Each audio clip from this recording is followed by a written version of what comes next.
নমস্কাৰ এই ভিডিঅ'টো বনোৱাৰ এটাই লক্ষ্য হ'ল যে মোৰ বিষয়ে যিখিনি কথা ফেচবুকত ছ'চিয়েল মিডিয়াত আৰু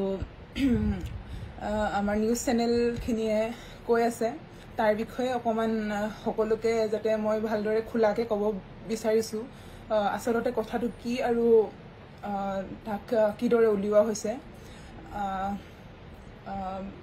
নিশ্চয় মই এটা ৰিলেশ্যনশ্বিপত আছিলোঁ আৰু এইটো এতিয়াৰ কথা নহয় 2018 চনৰ কথা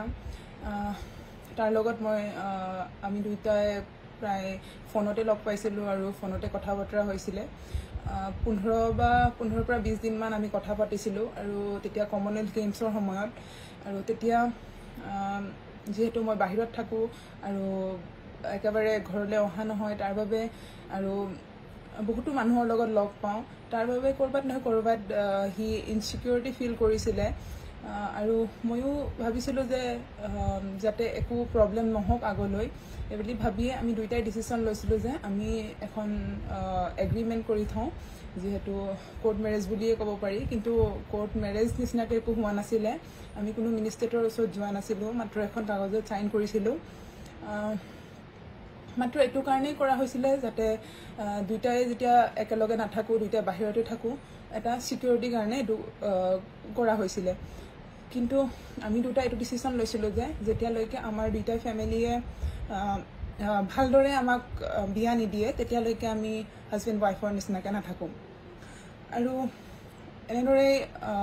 মই একেবাৰে বাহিৰতে থকা হৈছিল মই গেমৰ কাৰণে প্ৰায় দিল্লীত থকা হৈছিলে প্ৰায় 3 বছৰ 4 বছৰ সময় বহুত কম সময়হে মই ঘৰলৈ গৈছিলোঁ 2 বা 3 দিনৰ ছুটি পাইছিলোঁ য'ত মই ঘৰত গৈছিলোঁ আৰু সি যদি তাক লগ কৰিব লগা আছিলে তেনেহ'লে মোৰ ঘৰতে আহি সি মোক লগ কৰি গৈছিলে কিন্তু আমাৰ দুটাৰ মাজত হাজবেণ্ড ৱাইফৰ নিচিনা একো ৰিলেশ্যন নাছিলে আমি দুটা সাধাৰণ ভাল পোৱা ল'ৰা ছোৱালীৰ নিচিনাকৈ আছিলোঁ ফোনতেই বেছি কথা পতা হৈছিলে আৰু ফেমিলিক এইটো কাৰণে জনোৱা হোৱা নাছিলে যিহেতু মোৰ গেমৰ কাৰণে আৰু ক'ৰবাত নহয় ক'ৰবাত তাৰ বায়েকৰো বিয়া হোৱা নাছিলে তাৰ বাবে যাতে ফেমিলিৰ মানুহে ভয় নাখায় তাৰ বাবে এইটো কথা কোৱা নাছিলে কিন্তু মোৰ ফেমিলিত মোৰ ঘৰত তাৰ কথা সকলোৱে জানিছিলে আৰু তাক বহুতেই বেছি ভাল পাইছিলে কিন্তু লাহে লাহে এই 3 বছৰত আমাৰ দুটাৰ মাজত যিহেতু আমি বহুত কম সময়ৰ ভিতৰতে সেইটো ডিচিশ্যন ল'লোঁ কিন্তু এই মাজ সময়খিনিত আমি দুইটাই চাগে নিজৰ যোনটো প্ৰফেশ্যন হয় তাত লাগি থাকোঁতে আমি দুইটাই এইটোৱে সিটোক টাইম দিব পৰা নাছিলোঁ আৰু আমাৰ দুইটাৰে কথা মিল হোৱা নাছিলে আৰু দুইটাৰ ভবা চিন্তা কৰাৰ বেলেগ বেলেগ আছিলে আমি দুইটাই মিলা নাছিলোঁ আৰু তাৰ বাবে যিহেতু ময়ো বহুত বেছি ষ্ট্ৰেছত আছিলোঁ অলিম্পিকৰ আগত কিখিনি হৈ গৈছে মোৰ লগত যিহেতু মোৰ মাৰ কিডনী অপাৰেশ্যনৰ সময়ত মোৰ ইনজুৰি হয় ক'ভিডৰ টাইমত মই বহুত বেছি ষ্ট্ৰেছত আছিলোঁ অলিম্পিক হ'ব নহ'ব সেইটো কথাও ভবা হৈছিলে তেতিয়া বহুত বেছি আমাৰ দুটাৰ মাজত আৰু বেছি কাজিয়া হ'বৰ কাৰণে আৰম্ভ হৈছিলে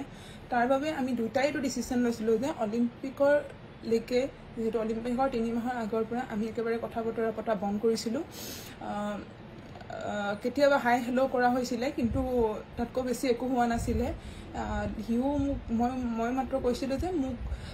অলপ স্পেচ লাগে যিহেতু মই ফুল ফ'কাছ অলিম্পিকতে কৰিব বিচাৰোঁ বহুত বেছি ষ্ট্ৰেছ হয় মই এইবোৰ বস্তুত আৰু মই নিজৰ মাথা লগাব নিবিচাৰোঁ আৰু সিও সেইটো বস্তুত মান্তি হৈছিলে সিও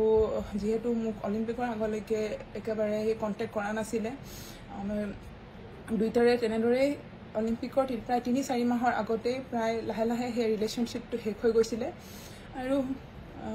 এতিয়া প্ৰায় 1.5 বছৰে হ'ল তাৰ মোৰ মাজত একো ৰিলেশ্যন নাই আৰু কিন্তু সেই যে চাৰ্টিফিকেটখন আছিলে সিও নিজৰ লাইফত আগবাঢ়ি গুচি গ'ল আৰু ময়ো নিজৰ লাইফত আগবাঢ়ি গুচি আহিলোঁ কিন্তু সেই যে চাৰ্টিফিকেটখন আছিলে সেই চাৰ্টিফিকেটখন আমি দুটাই ভাবিছিলোঁ যে আমি যিহেতু তাৰ ফেমিলিটো গম পাব নালাগে আৰু মোৰ ফেমিলিটো গম পাব নালাগে তাৰ বাবে আমি দুটাই মিউচুৱেলি এইখন চাৰ্টিফিকেটখন আমি ঠিক কৰিব বিচাৰিছিলোঁ কিন্তু মিডিয়া সংগঠনৰ কিছুমান মানুহৰ কাৰণে বা কোৰ্টৰ কিছুমান মানুহৰ কাৰণে এই বস্তুটো বহুতেই বেছি বেয়াকৈ পাব্লিছ কৰি দিলে যাৰ ফলত মোৰ ফেমিলি আৰু তাৰ ফেমিলিৰ মাজত বহুত বেছি প্ৰব্লেম হৈছে যিহেতু মোৰ জীৱনটো বা তাৰ জীৱনটো আমাৰ নহয়, আমাৰ ফেমিলিৰ লগত জড়িত হৈ আছে। আৰু মই সকলোকে যাতে অনুৰোধ কৰিছোঁ এই কথাখিনি যাতে আৰু বেছি আগবঢ়াই নিব নালাগে। যে মোৰ যিহেতু মোৰ কমনৱেলথ গেমছো আহি আছে, মই যাতে ভালদৰে ফ'কাছ কৰিব পাৰোঁ নিজৰ গেমত, এই কথাখিনি যাতে আৰু বেছি আগ নবঢ়ায়। যিহেতু মই নিজে মানিছোঁ মোৰ ভুল আছিলে, কিন্তু মই কোনো ক্ৰাইম কৰা নাই।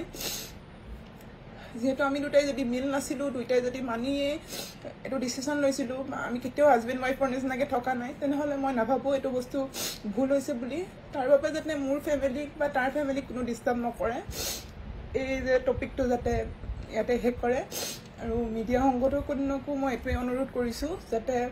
যদি কিবা প্ৰব্লেম আছিলে তেনেহ'লে মোৰ ওচৰত আহিব লাগিছিলে বা তাৰ ওচৰত যাব লাগিছিলে, কথাটো ক্লিয়াৰ কৰিব লাগিছিলে। তাৰপাছত যদি আপোনালোকক লাগিছিলে যদি মিডিয়াত দিয়াটো শুদ্ধ হয় বুলি, তেনেহ'লে দিব লাগিছিলে। কিন্তু হৈ গ'ল যিহেতু, আৰু তাৰ বিষয়ে একো ভাবি বা কৈ লাভ নাই। কিন্তু আগলৈ যাতে এইটোৱে অনুৰোধ থাকিব যাতে কাৰোবাৰ পাৰ্চনেল লাইফক লৈ